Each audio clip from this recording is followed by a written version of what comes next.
ಏನಪ್ಪಿ ಕಳಂಗ್ರಿ ಹಣ್ಣು ಅಂಗಡಿ ಹತ್ರ ಹಾಕಿದ್ಯಾ? ಹ್ಞೂ ಬಾಣ ತಿನ್ನೋಣ. ಎರಡೆರಡು ತಿನ್ಬಿಡ್ತೀವಿ ಇವತ್ತು. ಅಣ್ಣ ತಿನ್ಬೇಡ ಚೆನ್ನಾಗಿ.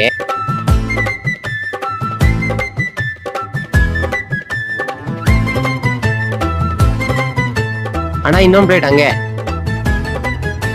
ಚೆನ್ನಾಗೈತಲ್ಲ ಅಣ್ಣ? Super super. ಇನ್ನೊಂದು ಹೇಳ್ದ? ಚೆನ್ನಾಗೈತಣ್ಣ. ತಿನ್ಬೇಕು ಚೆನ್ನಾಗಿ. ಈಕೋ ಅಣ್ಣ. ಕೊಡು ಕೊಡು.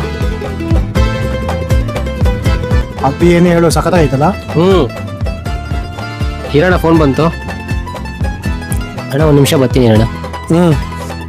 ಇರಕ್ಕೆ ಒಳ್ಳೆ ಟೈಮ್ ಫಾರ್ ಹಾಕ್ದೆ. ಹಾ ಜಂಪ್ ಜಂಪ್ ಅಣ್ಣ ತಮ್ಮಡು ಬಾ, ಬೇಗ ಬೇಗ ಬಾ. ಏನಣ್ಣ ನನ್ ಬಿಟ್ಟು ತಿಂತ ಇದೀಯಾ? ಖಾಲಿ ಆಗೋಯ್ತಲ್ಲ, ಇನ್ನೊಂದು ಹೇಳ್ತೀನಿ ಇರು, ಕೊಡೋಣ. ತಿನ್ನು ಚೆನ್ನಾಗಿ ತಿನ್ನು, ತಿಂತಾ ಇರ್ಬೇಕು. ಬಿಟ್ಟಿಯಾಗಿ ಸಿಕ್ಕರೆ ಚೆನ್ನಾಗಿ ತಿನ್ಬೇಕು ಅಷ್ಟೇ. ಈ ನನ್ನ ಮಗನು ಓದೋನು ಬಂದೇ ಇದೆ, ತಗ್ಲಿಕ್ಕೆ ಹೋಗ್ಬಿಟ್ಟಿದ್ದಂಗ ಅವನೇ. ಹಾ ಜಂಪ್ ಆಗ್ಬಿಡ ನಾನು. ಇರು, ಫೋನ್ ಬಂತು, ಬರ್ತೀನಿ.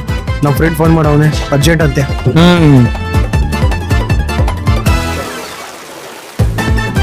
ಎಸ್ಕೇಪ್. ಅಯ್ಯೋ ಈ ನನ್ ಮಕ್ಳು ನಾನು ತಗ್ಲಿಬಿಟ್ಟು ಹೊರಟೋದ್ರೆ ನಾನು ಹೊರಟೋಗ್ತೀನಿ ಸೈಲೆಂಟ್ ಆಗಿ. ಏಯ್ ಯಾವನ ಅವನು ಕಾಸಲ್ ಕೊಡ್ತಿರುವ ತರದ ನಿಂತ್ಕರ ಅಲ್ಲಿ. ಅಣ್ಣ ತಗ್ಲಿಕ್ ಬಿಡ್ರಣ. ಏಯ್ 5 ಪ್ಲೇಟ್ ತಿನ್ಬಿಟ್ಟು ಸುಮ್ನೆ ಹೋಗ್ತಾ ಇದೀಯಾ? ನೂಡಲ್ಸ್ ಬಾ.